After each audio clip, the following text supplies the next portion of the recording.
So here we are with Miyuki-san, Miyuki Kitagawa, set designer and art director. She worked in Babel, the movie we talked about last week. And I'm Diego Nunes, and we have Igor de Campos. Hello. We're going to do this interview in English, and I think it's a very special episode. We're doing it as a bonus episode. And I'm sorry we couldn't do it in Portuguese, but for those who speak English and who understand English, I hope you appreciate it. She worked in the production of Babel. She was part of the set design, art direction team. Art department. She was part of the art department. Say hello, Igor. Hello, everyone. Hello, everyone who's listening to us. It's a pleasure to be here. It's a pleasure to be talking to you both.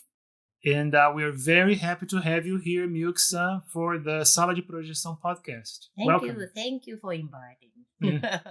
I'm sorry, my English is maybe not so perfect, but I try to do my best. It's a very charming accent. Thank you. She's from Japan. She was born outside of Tokyo and grew up here, around in Saitama. And then I grew up actually in Kawasaki. Mm-hmm. Yeah, I was born in Tokyo and grew up in Kawasaki, and I worked in film industry in Japan since 2001.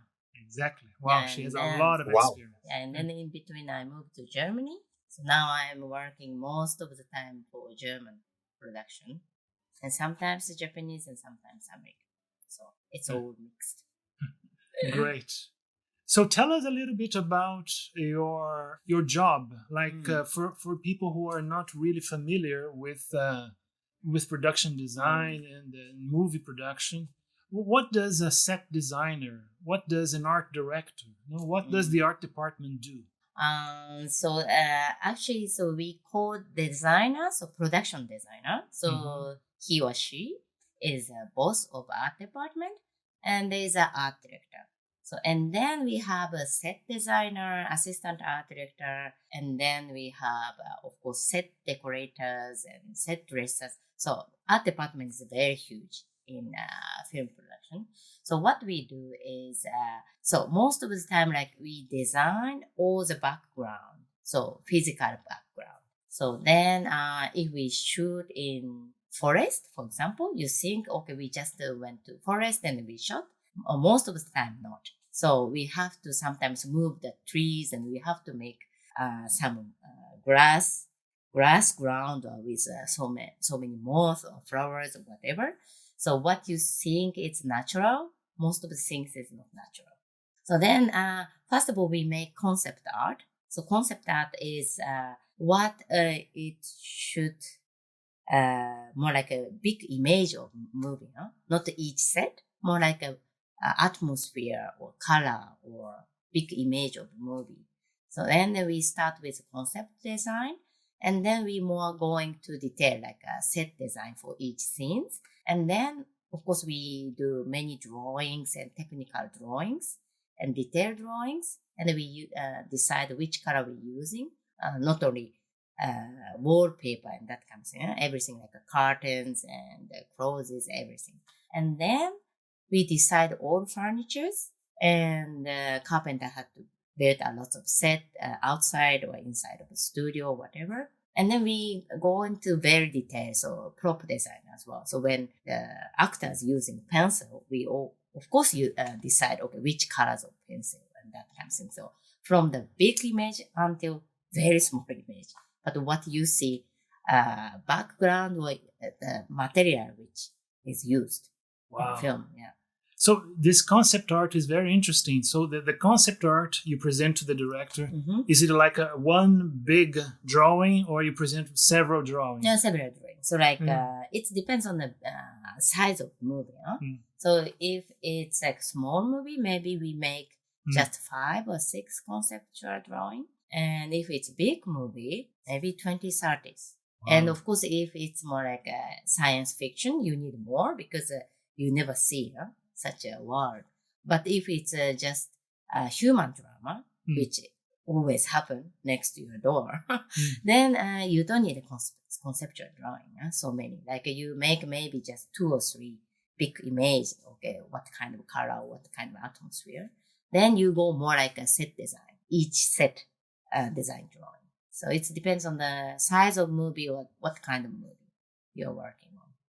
Listening to you, and I remember there's a story that I saw a long time ago on a documentary on Akira Kurosawa, and it was a part in which they're talking specifically about the set design of his movies. Akira, he used to get very much involved in this process, so much that he would paint actual paintings and give to the set designers and say, "This is what I want for that scene." I don't know. I would like to ask you if other directors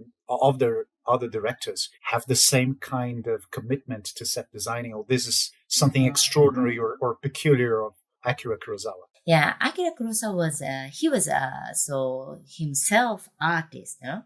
But what he have you ever seen his drawing? He had he issued a lot of books as well. Huh? But his drawing is more like very abstract. So it's not really concrete. So you get his image with drawing, but then of course you have to draw down to more like on the ground. Huh? So you have to do more like a little bit concrete drawing. So then you get some director do more like image drawing. Then you get image visually. Then it helps sometimes. Sometimes it's a little bit confusing. But for example, Ridley Scott also very visualized director. So he has also a lot of image in his mind. So then many staff said, okay, you get a lot of image from him. So there are some director has a very strong visual image in his mind. Then maybe you just can follow the drawing sometimes. But sometimes could be a bit difficult. Huh? So it depends on the director. But it's not so many. Many directors cannot draw. Many directors just can speak. Or some of them have an image, but they don't know how to show it as well. So, yeah, but it's very rare that such a kind of director. In terms of art direction and production design, which director did you most enjoy working with? Oh, which director? You mean like a really concrete name, real name of director? And why? Because you were saying that there are many types of directors. Directors that are artists. Yeah. And they give you lots of drawings and lots of ideas and images, like Ridley Scott. Yeah. And Akira Kurosawa. But there are others who can only express their ideas verbally. And sometimes you get confused. Sometimes they don't know how to express their ideas very well. So which one were you most comfortable working with? That's a very difficult question, Diego-san. Yeah, because it's not really a direct answer from your question, because I always try to like director, not dislike. Huh? Because it's easier to work with a person who you like. Huh? I get it. So then I never feel like, okay, I don't like this way and that way. But it's a bit difficult if director has a strong image for me. Because I never actually, in my experience, I never had such experience. So I always work with many type of directors, but many directors didn't draw. So it's a bit easier for me. Because you can offer your ideas, and so he also or she can find something new from us as well, and it's a little bit freer, I think. And then if he wants to make adjustments, you can adjust. And you discuss it. But then you are freer to present your own ideas first. It's easier like that. Yeah, I think so. Can you tell us a little bit about the great movies that you worked on in your experience, in your career? Okay. I know, for example, that you worked on Lost in Translation. Yeah, Lost in Translation. I just helped a little bit, because it was really beginning of my career. So I helped a little bit, not like a main crew. And then I helped a little bit Kill Bill as well, like a model making. I was like just first year or second year of my career. And then I worked for some famous Japanese comedian movies. So his director's name is Koki Mitani. Koki Mitani. Yeah, he makes a really funny movie because he's a comedian, stage director. Mm-hmm. And then he started making movie. And I worked with him for 3 or 4 movies. Wow. So it was really fun because it's all comedy, and he didn't like to shoot outside, so location, because he is a theater director. So he really just don't get used to work outside. No? So he likes to work in studio, and then we decide, okay, we make everything in studio. So, and then it's of course a big fun for us because we can build everything in studio. And then I worked the first movie of Keanu Reeves as well. Keanu Reeves was the director. Oh, yeah, Keanu Reeves. Yeah. She worked on Man of Tai Chi. Yeah, it was. Man of Tai Chi. It was, for me, it's first big action movie, actually. So more like, how to call it? Martial arts movie. Huh? Did you work in the art department, or were you one of the main responsible for the... Yeah, art directors. I worked as an art director. So she was the art director. Yeah. So how was it working with Keanu Reeves? Oh, he is so gentle. I never seen such a gentle person in film industry. Wow. Really? He is very gentle. So he's very serious, of course. And he focused on very detail as well. But of course, it's a first movie for him. So that's why I can understand. But he listened to really like professional people, and he loved that story because he wrote together with a script writer. So it was really his movie. So did you film it in China? Yeah, we shot 7 months in Beijing, and then we moved to Hong Kong like less than 2 months. So it was really like a 9 months shooting. So it's not a myth. Keanu Reeves is really a nice guy, actually. Very, very. Of course, he get mad sometimes if something wrong. Because China is you can make everything. It's like a dreamland for such a meaning. But of course, it's not easy country to work. Yeah. So then, of course, sometimes everything going wrong, and it was a really difficult first month and the second month, and then of course everyone get a little bit mad sometimes, and then so he also did. You told me a funny story that you worked in China, and then I think some parts of the production were stolen, right? Disappeared. Yeah. So like, and then the Chinese crew said that pirates stole them. Pirates. So like we had to build a big temple. So for that, you really need lots of timber. And then we ordered timber like 1 month ago, because I know that it takes a long time. And they said, okay, there's a very far away, there's a city that they produce a lot of timber. So we order all timbers. And then waiting. And 1 month, sometimes I ask them, okay, where is our timber? It's on the way. 3 days ago, before construction, they said, timber is gone. And I said, gone? Pirates stole everything. So what do you know? So modern day pirates steal basically timber and wood from the ships. That's not very flattering. So that's the end of Jack Sparrow. No, yeah. Very could be. So now I can laugh, but on that one, I really couldn't laugh. It's like, what? What are you doing? But then, of course, China is everything doable. So then you really get mad. You screaming and you just really saying some shitty word. And they say, okay. We will fix it. If you pay extra money. Chinese. You pay extra money a little bit. Because of pirates. We have that in common. you can't do anything. And what do you know, pay right? extra money. And then 3 days, timbers are there. Yeah. We found as a city. It's delivered just 3 days. And I said, why don't you find that city before 1 month ago? But it's like always happens something like this. But what you were telling us about your early experiences, and you worked on Lost in Translation and then Kill Bill. But you said that you worked with comedy director. Yeah. And I think the feeling I got is that that was your first kind of really the first real learning experience you had was with this director that he worked with 4 movies on. Yeah. I think so. So actually, I started as an assistant art director with that comedian director. But then it was there some accident, and the production designer was not there for a long time. And then art director didn't come. I don't know. I forgot the reason. But then I really had to take all responsibility for first 2 months or something as assistant. How old were you? Oh, I just worked 24 hours, I think. No, but how old were you?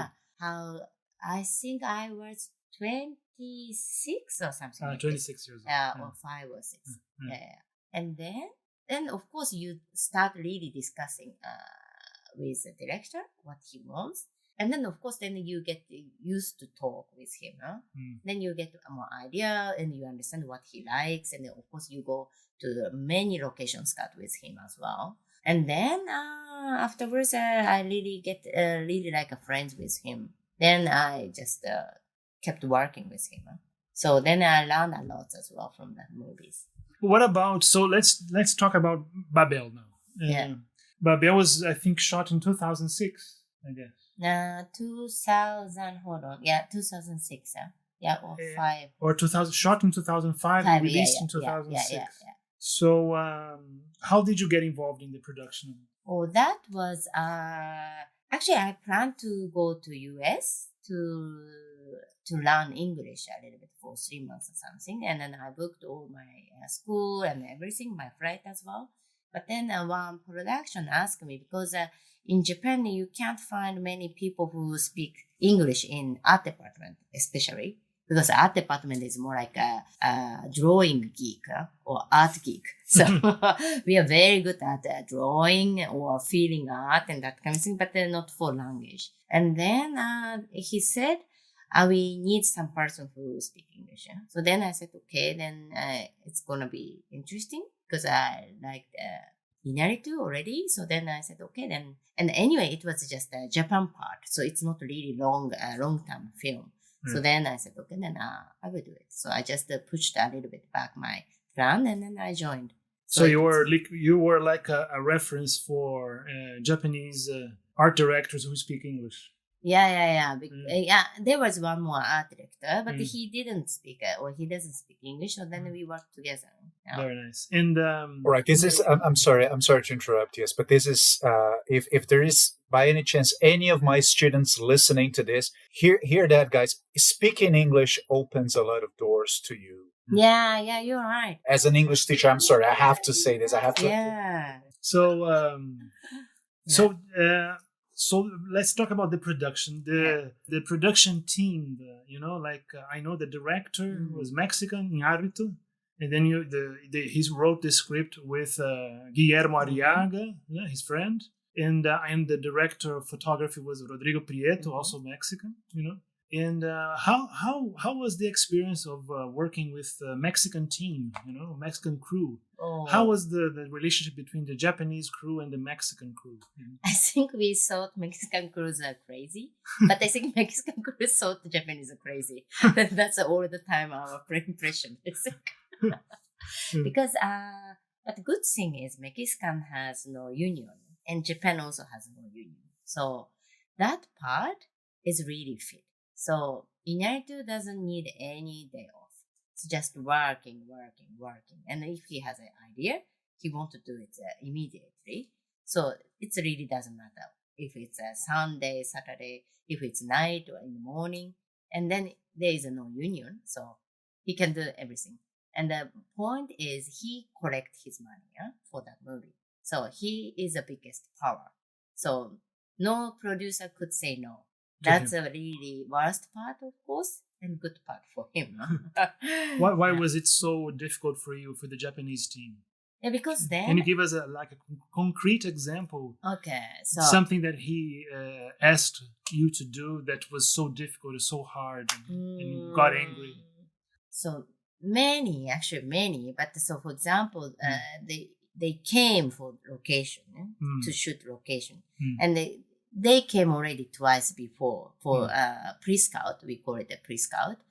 So he knows that situation in Japan, that as I said, the permission is very, very difficult here. So he knows, okay, where we cannot shoot, what we cannot do. So for example, we can't change signs and that kind of thing in Japan. But of course, he wants to change everything. He wants to do this and that and this, which we already said, okay, no, we cannot do it. So that's the most biggest problem in production. Because he insisted on things that were not permitted in Japan. Yeah, he really insists. And he does it. And then I think police came once. Anyway. Yeah. For example, so when did the police come? What happened? So we didn't get any permission to shoot on the highway, but we did. And I think you saw already how you shoot as a car. No? So car shooting.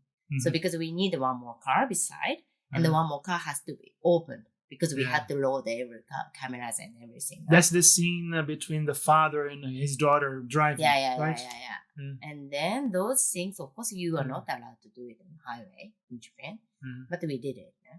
And then, of course, somebody said, and then the police came. Because you were driving side by side. Yeah, side by side. And the one car is really, really developed for us. So it's not like a normal car. So we call it a camera car. So it's like the top part is all broken or open, and then the camera and the camera crew and everything. So it's really not allowed normally. And he did it anyway. Yeah, he did it anyway. So, and then of course it's a big trouble for production because they are not. Then they cannot shoot maybe on the street next 10 years or something. So, and our problem was, so they went to Morocco before Japan. So Morocco was a very difficult part. Of course, film industry nowadays, I think it's big, but that at that time was still a little bit difficult. So to get professional people. So they couldn't get any illustrator or set designer for drawing that set scene. In Morocco. And then they came to Japan, and then we draw a lot in Japan. So then he realized, so the art directors are drawing a lot. So then sometimes when we shoot location, so we using as a background location pictures, and then we drawing with Photoshop or something. And those things we did. And then he see that picture and he said, okay, we need exactly like this picture, this drawing. And sometimes I draw, for example, sofas in his the Tokyo apartment. But sofa is just drawing. So like an apartment drawing. And then I put some sofas and tables. And it's a just drawing. It's impression. So normally, so okay, if you say yes, then we prepare like a similar sofa, similar table. Don't change the impression. But he said, okay, I said yes to this drawing. So you have to prepare exactly same sofa as it drawn on the paper. And I said, it's not possible because it's a drawing. I said, no, because I said yes to this drawing. So you have to like make a sofa for him, especially for him. Yeah, and then we made sofa. Yeah, really. Yeah, you had to do it because you couldn't buy a sofa like that. Yeah. Sports volleyball scene. It's a very short, I think the beginning of Tokyo part, volleyball scene. And then I draw just... the volleyball scene. Yeah. And the volleyball sports hall, so sports halls. And then it was just easy for art department because we had to prepare just volleyball scene. And then I put some audience on the background of the drawing. And then he said yes to the drawing. And the production came to me, and then he asked me, how many people you put on the drawing, on the background? I said, I don't know. And then he said, because in order to say yes to this drawing, so we have to prepare extra people like a drawing. Wow. It seems like he's a bit obsessive, right? Yeah. So from those things, but it's a very, he's very obsessed and of course focused on something which he really wants. And the most difficult part is acting. I think actors and actors. I was going to ask you exactly that. That was my next question. Yeah. How was he working with Japanese actors? Yeah, because we never seen it. Because normally rehearsal, we have to see it. Because we have to see how they move and where they sit and what's going to happen. And the lighting guy has to change the light. And we have to change sometimes furniture and everything. That's why we do rehearsals. And of course, mainly for actor and actress. But he shut the door. Nobody can go in except camera. So DOP can go in, but except that nobody can go in. And then they rehearse like overnight. And then, of course, actor, actress crying inside, I think. They're really stressed, I think, under stress. And then next day, they come out just for breakfast, and then they have to go in again. So like captured. And then after 3 days, they maybe lost 2 kilos or 3 kilos. And then if Inaritu said yes, then they can come out. So we never know what's happened. Eh? But it's really, really stressful for actors and actresses. So you had to, did he show you before that scene, for example, that scene I could see on the actors' faces, the policeman and the girl, in the end of the Japanese part. Yeah.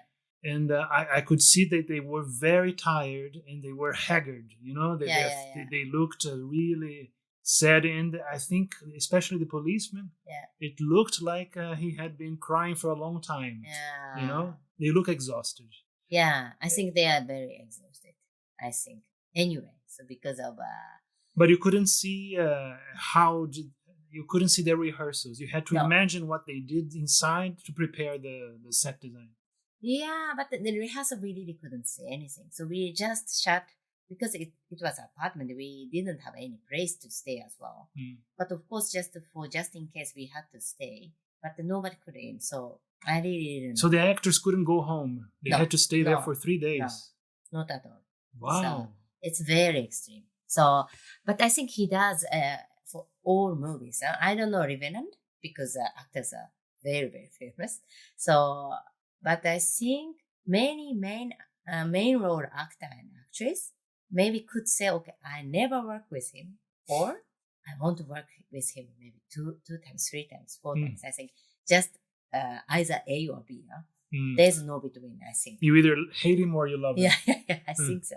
Because it's so extreme. It reminds me a little bit of the modus operandi of Lars von Trier. I was watching just recently a documentary that was shot on the production of Dogville. And he has a similar method of working with the actors. Yes, he literally locks them up in a place, and they cannot leave this place. They cannot communicate with the outside world, so to speak, and they have to stay there rehearsing. And we see in this documentary, and we can also notice this in the movies, in the movie in particular, in Dogville, that the actors are really, really genuinely tired and stressed out when it comes the moment for them to do the scene.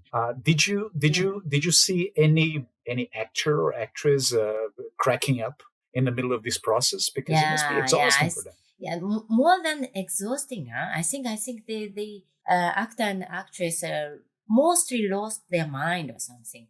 Then sometimes that they can reach some point that you never reach yourself. So that's why it could be like a drug, because you, as an actor and actress, I think in one part you hope it, right? Because you want to do something like special, or because the director help you to reach the point.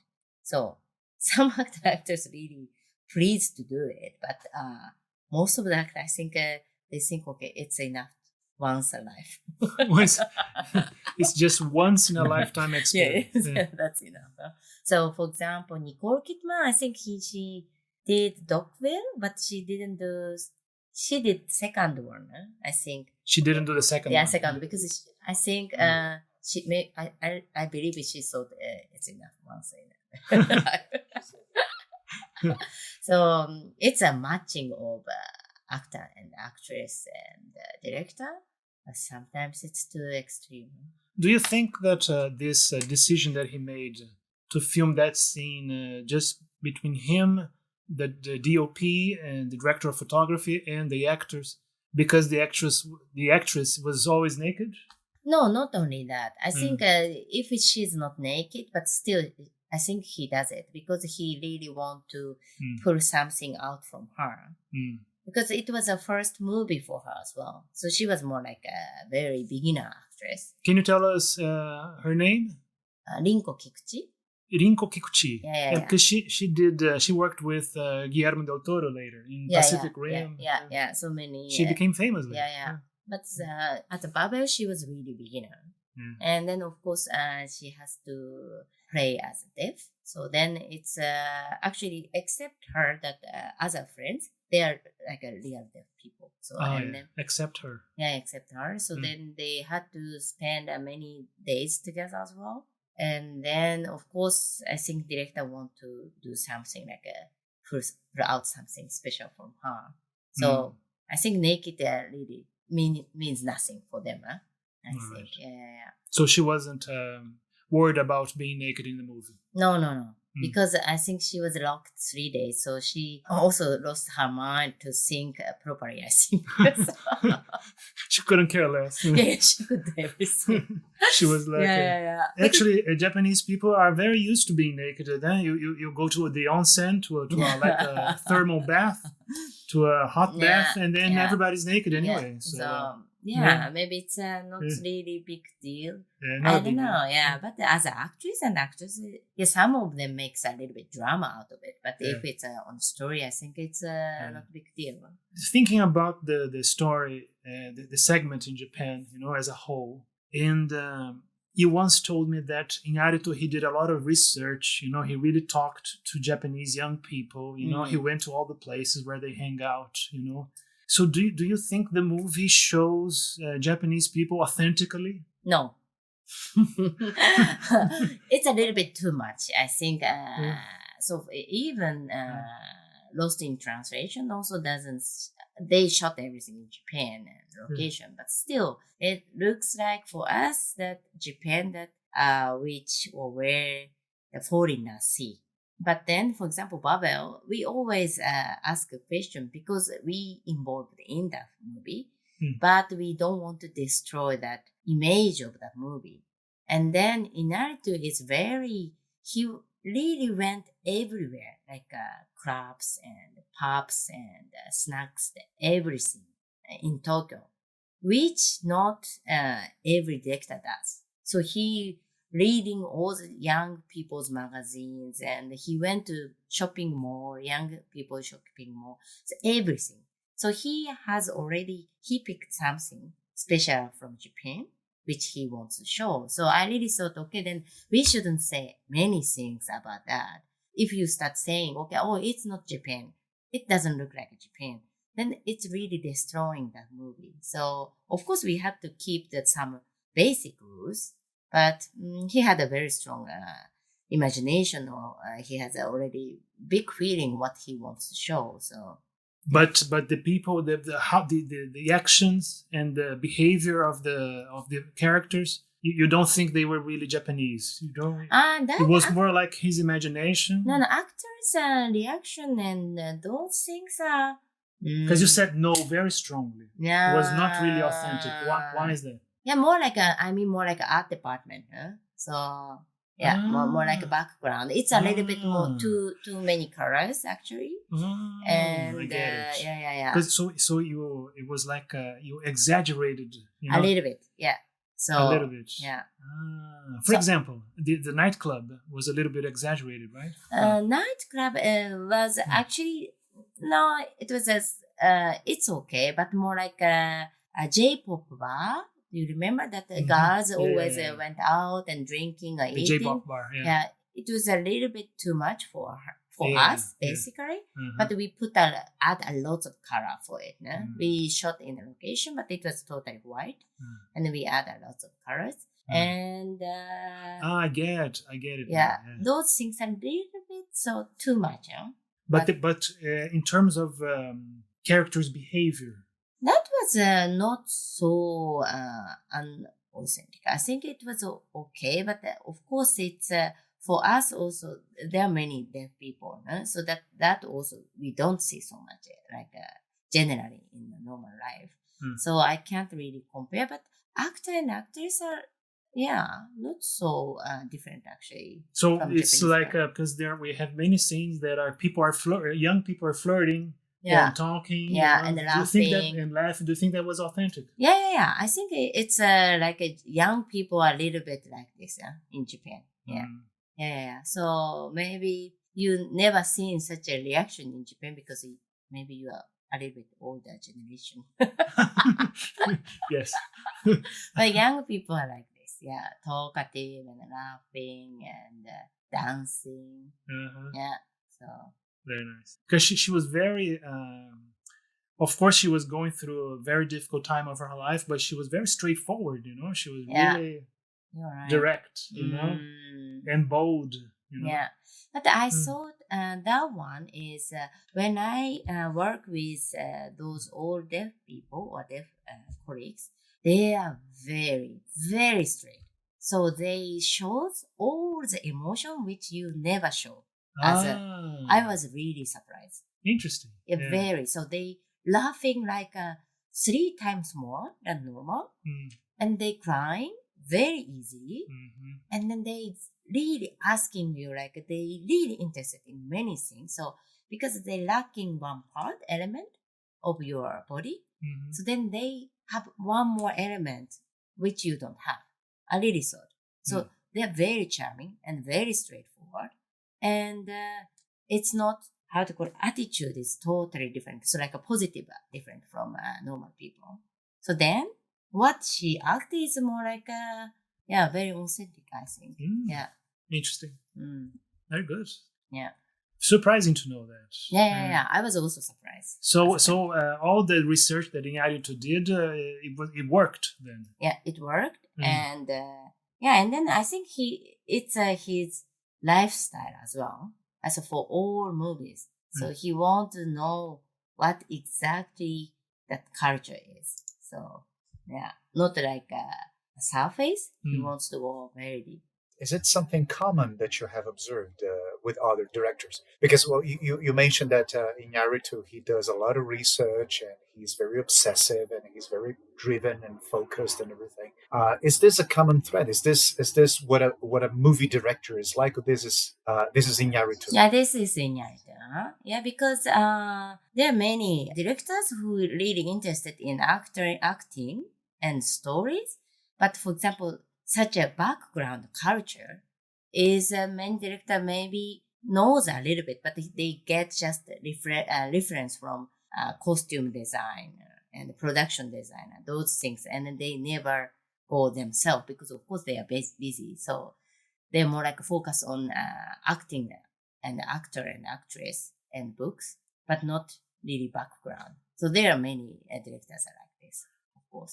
It's a feeling that I got watching the movie again, this weekend. I think it's Iñárritu has kind of an anthropologist personality, He really studies new cultures as if he was an anthropologist. Could be, yeah. Because there are many scenes in the movie that they don't scenes that are long, and they don't have to be that long, but he's so interested in what he's showing, that he stays there. For example, the nightclub scene, he stays there for a long time, just showing people having fun and dancing, But I think he's so fascinated about being in a completely foreign environment that he stays there just as if he was an anthropologist studying another culture. Do you agree with me? Yeah. I really agree. So like a Mexican party scene as well. So I think he really himself enjoy it. So he want to show or he want to share the feeling. Exactly. The Mexican wedding doesn't have to be in the movie, He just showed it because I think he was just proud and he just was interested in showing a real, authentic Mexican wedding, Yeah. I think it's not a common characteristic, but I was going to say that this is a character. At least this is a common characteristic of many directors that I like, that I admire. They are not just focused on telling a story, or telling what's happening in the lives of those characters at that particular moment, but they want to give the audience a sort of immersive experience, as if you were living those lives for some time. And I think that in Iñárritu he does very well. I have the same feeling that Diego does. The scenes are sort of, from the perspective of storytelling, they're longer than we should expect, because what is the purpose of staying in a nightclub or staying on the wedding for such a long time? But you feel as if you're sharing the lives of those people who are so foreign to us. Yeah, especially us. We are not Mexican, we are Brazilian, but we see those people in Afghanistan, we see those people in Tokyo, we see those people in Mexico, and it's like we're having that moment with them. So it's really interesting, this kind of approach. It's not just, oh, this is what happened. Okay, so let's go to the next scene and let's see what they said. And that's it. No, you stay there. You sort of live those lives. Of course, nowadays we get used to watch series, like a Netflix series. And those are more like a very quick. So like a story going very quick and something happening always like a next second happens. And we get used to watch such a thing. Then sometimes like an old movie, it goes some scenes so long.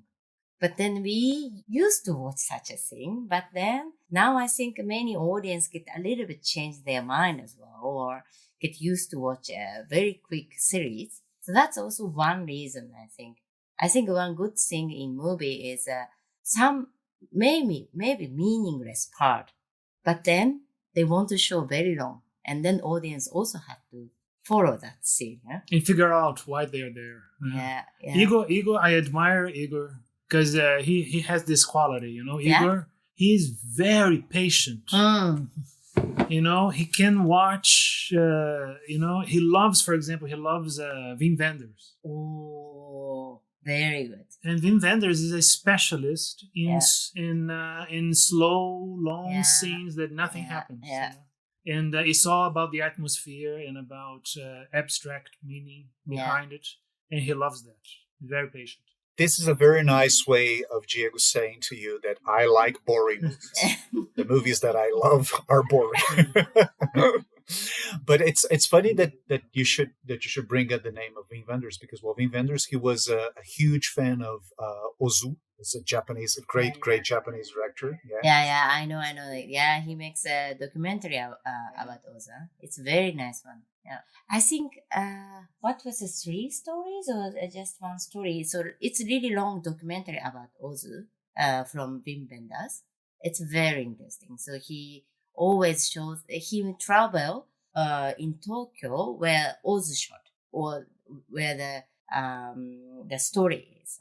And he explained how Ozu feels and how he shot everything. So he traveled in Tokyo and then he shows everything.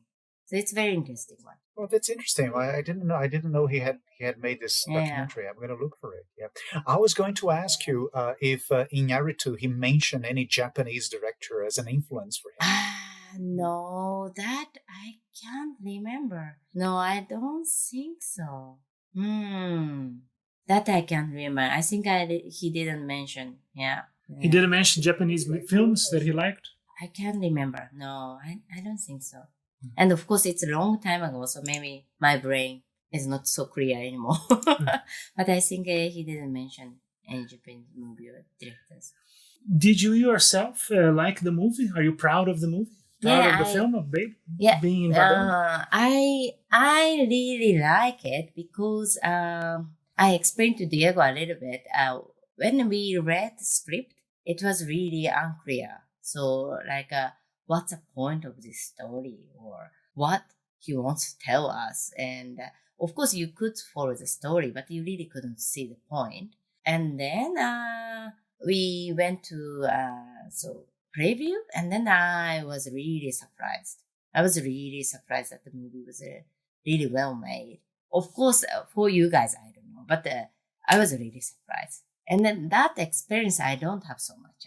So many experience, a script was very good, but the movie went something wrong. That I have some experience. And okay, script was great and the movie was great. That also. But script was a bit unclear, but the movie was great. It's a very rare case. Yeah, it was. You said it was a little bit confusing when you read the script. Yeah. But then when you saw the whole thing together, and then you were very surprised. Yeah. So, what do you think about? What is your opinion on the Japanese part of this story? How is it connected to the other stories? To the besides the thing about the gun, about the rifle. Why do you think Inarito chose to make a film about a Japanese young girl who's deaf and who's going through a traumatic period of her life? And because it seems completely unrelated to the drama in Morocco and in the United States and Mexico. I think I of course I don't know exactly why that story picked Japan, but of course it's one part of very contrast to other world, right? So Japan is like a mega city and Tokyo city, and you get everything, and then especially that girl is very wealthy in that movie. Yeah, she has a big apartment. That apartment, it's an interesting fact. Yeah. That big apartment that she lives in, in the building where there is a concierge there, and she must be wealthy, She must belong to a wealthy family, because that's not how Japanese people live here in Tokyo. Most Japanese people. Yeah. But then, of course, Japan part is more like a symbol for Babel, because that tower is very high, and then they live on top. So it was the key that they live on top of that high building, like a high-rise building in Tokyo. And then maybe that's why they picked Japan at that time, because Shanghai was a little bit lower at that time, I think. So if you say, okay, high-rise building city is maybe it was Tokyo. So the high-rise symbolism is important for the movie. Yeah, of course, because the Babel, that the like original story is that human being or people want to reach to the top. Yeah, the top, right? Of the sky, tower. Yeah. And then they building, and then God decide, okay, then you guys shouldn't communicate. So he said, okay, so you guys has a different language. It's a story of Babel. So then I think it's a symbol of that story that they reach the point on top, but then daughter has no vocabulary, so she cannot talk. So that's a symbol of that movie. So then I think it's a contrast. So for example, US, so Brad Pitt and Kate Blanchett, so they also rich family because they have a nanny and they have everything, but they lost the communication because the beginning they are really like nearly divorced, right? So then, but then nearly she lost her life and they lost everything, and then they start communicate. So they begin their communicate. And the Morocco part, so they don't have anything. They are very poor and they don't have anything, but they communicate each other as a family. So it's like a contrast. So, and then Tokyo is that they are rich and they are living on top, but not only communicate, so they can't talk. So I think that a symbol is like an element of the movie. And of course, they don't have any connection, but I think the point is communication because of that. Yes, because the high end families, the rich families in the rich families in the movie, they have trouble communicating, right? The father and the daughter and the husband and wife. Yeah, so miscommunicate, cannot distant. communicate. As opposed to the Moroccan family and the big Mexican wedding, the Mexican family, and there's a scene between the nanny and her daughters when she's getting dressed. Yeah. And they have a very funny exchange. And they understand everything that is underneath, the message. They laugh about it. And she says like, "Oh, you're so sonsa, no sonsas." I remember she using that word, So the communication is completely fluent. Perfect. Even though they're not wealthy. So I think it's really the point of the movie. And the end is if you get rid of everything, so you can start communicate. So because of that Japan part also, so that girl actually be naked is like she has nothing now. Like no necklace, no earphone, and nothing. So then they start communicate. So with the father, so the hug. Yeah, the hug. So I think it's a message that you have to get rid of everything. So it's a bit complicated movie. Yeah, of course. We're going to try to extract meanings from the movies, as we always do in our podcast. We're going to do our best. Yeah. Some movies are very difficult. Even I work for one movie, and normally when I work, I read a script at least maybe 20 times or something. But still, sometimes I can't understand. But I think I forgot to ask you that. Is there a set in the movie that you are very proud of, that you loved? A perfect set that you made for this movie? So in Babel, I like that apartment. So that apartment was totally different. So some very rich guy live with daughter and wife. And then at that time, so now we have lots of high-rise building in Tokyo as well. But it was very symbolic high-rise building. And then we changed a lot. So he was very gentle. And then we asked, okay, how we changed everything, like walls and everything. And he said, okay, you do whatever you want. And then I remember we left that set decoration, like as it was. Wow. Yeah. So he said, okay, I will use it like this. So then we just leave it. He loved it so much. Yeah, he loved it. He started living in that apartment. And Yeah. He might be still like that even today. Yeah, but we did, that pity part, we didn't plan it. So actually we put like a very nice wallpaper material and then we paint it. So what we like. And normally you shouldn't do it for normal apartments. So it doesn't last for 10 years. So we didn't say that. So I don't know if that wallpaper survived until now. Yeah, but that was very beautiful setting, I think. I really like with a reflection of the windows and the end that camera just going back, and then you can see from the window and the total Tokyo view, night view. That seems very beautiful, I think. So I really like it. But in Tokyo was, as I said, it's a little bit too much, but I like total image of Tokyo scene. Yeah, because I think all this, as opposed to the movies we were talking about before, all the scenes in Tokyo is really in Tokyo, right? Yeah. We shot everything in Tokyo. Don't worry. Yeah. There is one interesting question that might help us. It might help us in our discussion in the podcast. That you have tons of experience living abroad. You know? As a foreigner, have you ever been in kind of a difficult experience abroad? Were you ever in a dangerous situation? Were you ever lost, or maybe by yourself in a difficult situation abroad? No, I think just once in Thailand.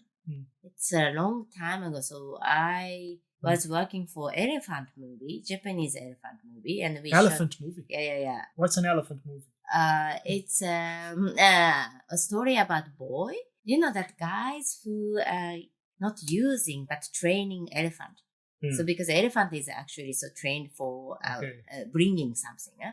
But then nowadays you have all the machines. So then elephant is actually more like a Piero. So they drawing and they just standing and those things. There are some people who train elephant. And there was one guy. He was very young and he went to Thailand to learn that. And he came back to Japan.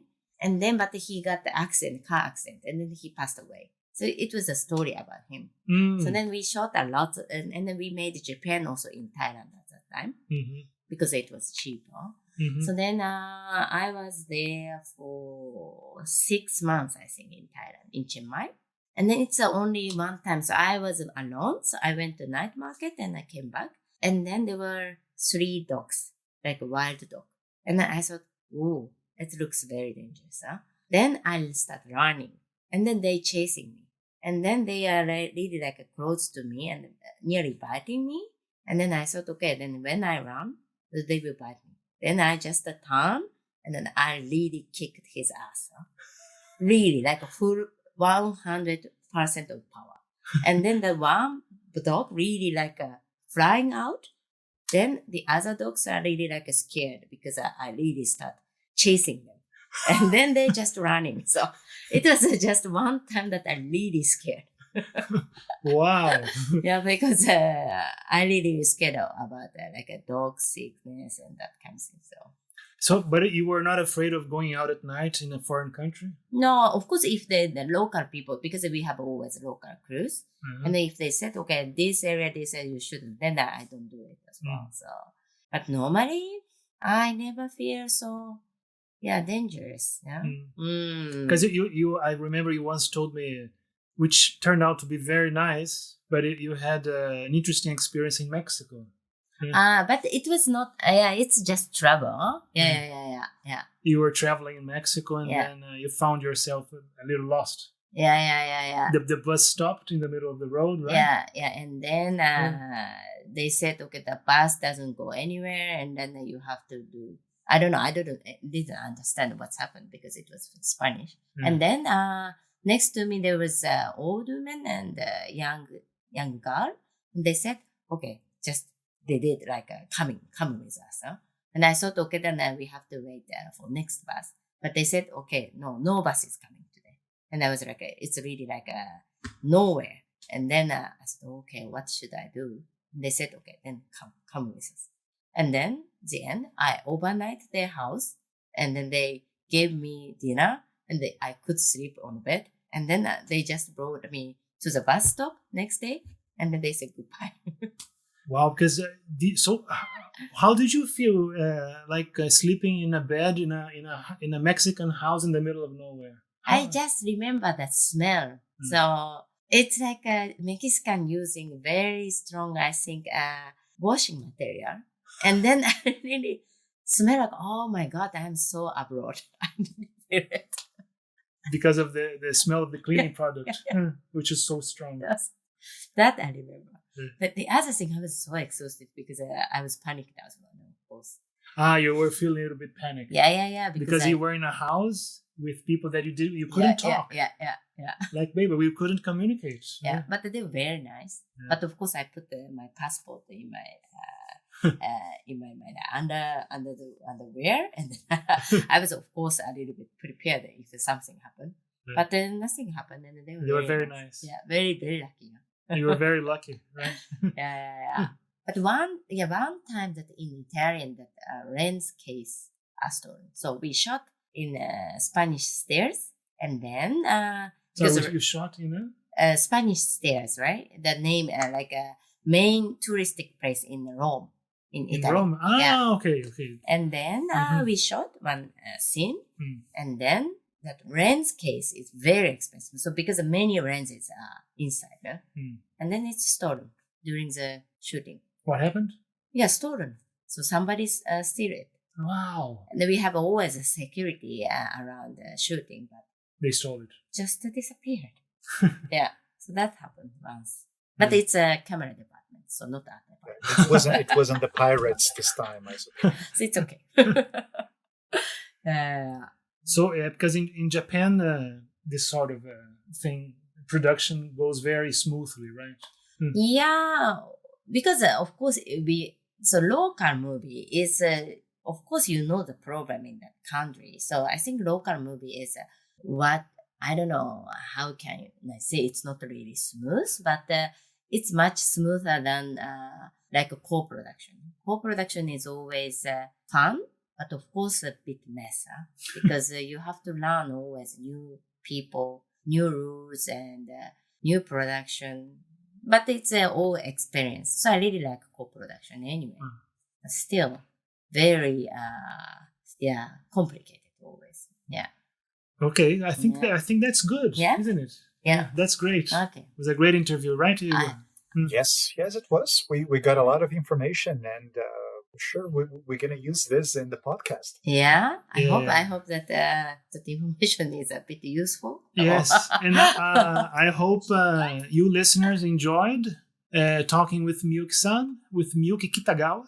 Kitagawa-san. Thank you. And see you next time.